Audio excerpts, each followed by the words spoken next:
এই যে বৃদ্ধ মানুষটা দেখেন 40টা বছর হাজীদের খেদমত করেছে মদিনায়, চেহারাটা কি নুরানি মাশাআল্লাহ। 40 বছর, কয়েকদিন আগে ইন্তেকাল করেছে। মানুষ ফ্রিতে মানুষকে 1 কাপ কফি খাওয়ায়, তারপরে 30 দিন বলে। অনেক মানুষ আছে আমাদের আশপাশে, খাওয়াইছি না। আর প্রতিদিন 40টা ফ্লাক্স ভরে নিয়ে এসে 40 বছর পর্যন্ত উনি ফ্রিতে চা কফি খেজুর হাজীদের মধ্যে বিতরণ করেছেন, নিজের অর্থায়নে, সাহায্য সহযোগিতা নিয়ে না। মজার বিষয় হচ্ছে এই ব্যক্তি কিন্তু সৌদিয়ান না, উনি এসেছিলেন সিরিয়া থেকে। যখন দাঙ্গা চলছিল সিরিয়ায় প্রায় 70 বছর আগে, আরেকটা জায়গায় দেখলাম যে প্রায় 60 বছর আগে উনি সৌদি আরবে আসেন। 40টা বছর তিনি হাজীদের খেদমত করেছেন। তো তাকে অনেকে অনেক ধরনের কথা বলতো যে এটার পেছনে আপনার কারণটা কি আছে। তাকে জিজ্ঞেস করা হয়েছে এত কষ্ট করেন কেন? জবাব দিচ্ছে এই মদিনায় যারা বাইরে থেকে আসে, বিভিন্ন দেশ থেকে, এরা কেন আসে, কারণটা কি? একমাত্র কারণ হচ্ছে রাসূল আকরাম সাল্লাল্লাহু আলাইহি ওয়াসাল্লামকে সালাম দেওয়া। আপনার বাড়িতে কোনো গুরুত্বপূর্ণ মেহমান যদি আপনার কাজিন, আপনার আত্মীয় স্বজন আসে, আপনি কি তাদেরকে মেহমানদারি করেন না? করি। তো কার মেহমান এখানে? দেখেন, আল্লাহর ঘরের মেহমান বাইতুল্লাহ জিয়ারত করে নবীজির রওজায় গিয়েছে নবীজিকে সালাম দিতে। নবীজির ঘরের মেহমান, নবীজি থাকলে আজকে মেহমানদারি করতেন, নবীজি নাই, তো নবীজির সেই মেহমানদের আমি মেহমানদারি করছি। বিশ্বাস করেন, আমি যদি একটা দিন এখানে চা বা কফি বিতরণ না করি নবীর মেহমানদেরকে, আমি ঘুমাতে পারি না, আমার শান্তি লাগে না। আল্লাহু আকবার, কি লেভেলের মানুষ ছিলেন! একটা না, দুইটা না, 40টা বছর মানুষকে ফ্রিতে চা কফি বিতরণ করেছেন। প্রতিদানটা কি? রাস্তায় একজন ফকির দাঁড়ায় আছে, তাকে আপনি সাহায্য করলেন, সব পেলেন। রাস্তায় মুসাফির, তাকে আপনি সাহায্য করলেন, আপনি সব পেলেন। ইকরামুল মুসলিমিন বলে একটা বিষয় আছে, মুসলমানদেরকে সম্মান করা, ইজ্জত করা। এই ইকরামুল মুসলিমিন, এটা নবীজির সুন্নাহ। যখন ঘরে কোনো মেহমান আসতো তাদেরকে সম্মান ইজ্জত দিতেন, তাদেরকে খাবার দাবারের জন্য ব্যবস্থা করতেন।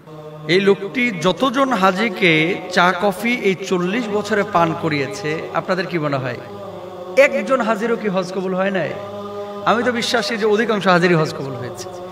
আর যে মানুষটা ফ্রিতে চা কফি খেয়েছে, কেউ না কেউ তার জন্য চোখের পানি ফেলে দোয়া করেছে, কেউ না কেউ। আপনি আছে, এটা আছে, এটাই বাস্তব।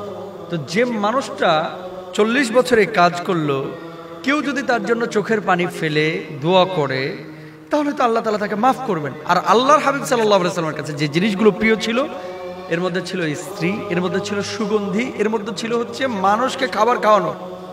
আল্লাহ নবী বলেছেন, আতআইমুত তাআম, মানুষকে খাবার খাওয়াও। যদি কেউ খাওয়ায় তাহলে আল্লাহ রাব্বুল আলামিন কিয়ামতের ময়দানে জান্নাতি দস্তরখানে তার খাবারের ব্যবস্থা করবেন। তো এই লোকটা যে কাজটি করেছে, এখান থেকে শিক্ষা নেওয়া উচিত। টুডে টুমরো আপনিও কিন্তু মারা যাবেন ভাই, আমিও মারা যাব, কেউ থাকবো না একদিন। কিন্তু কি রেখে গেলেন জানেন আপনি? আরব বিশ্বের ম্যাক্সিমাম চ্যানেলগুলোতে ওনাকে নিয়ে নিউজ করেছে।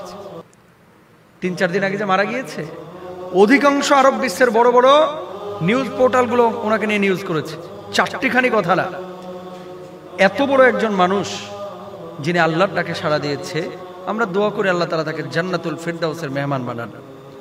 তবে আমাদের শিক্ষা নিতে হবে, আমাদের আশপাশে যাদের বাড়ি আছে, এরা মেন রাস্তার ধারে, এই যে চৌচির হয়ে যায় তেষ্টায় বুকটা, পানির জন্য অনেক মানুষ বোতল তো কিনে সবাই খাইতে পারে না।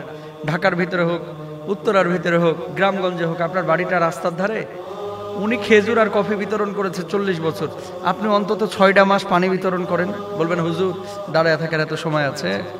আর ওখানে ট্যাপ লাগায় দেন না, টিউবওয়েল বসায় দেন, অথবা ফিল্টার লাগায় দেন ওখানে, যে যাদের খাওয়া পানির প্রয়োজন হবে এখান থেকে পানি পান করে যাবেন। শুনেন, সবসময় বুফেতে 600 টাকা 800 টাকা খরচ করে মানুষকে খাওয়ানো লাগে না।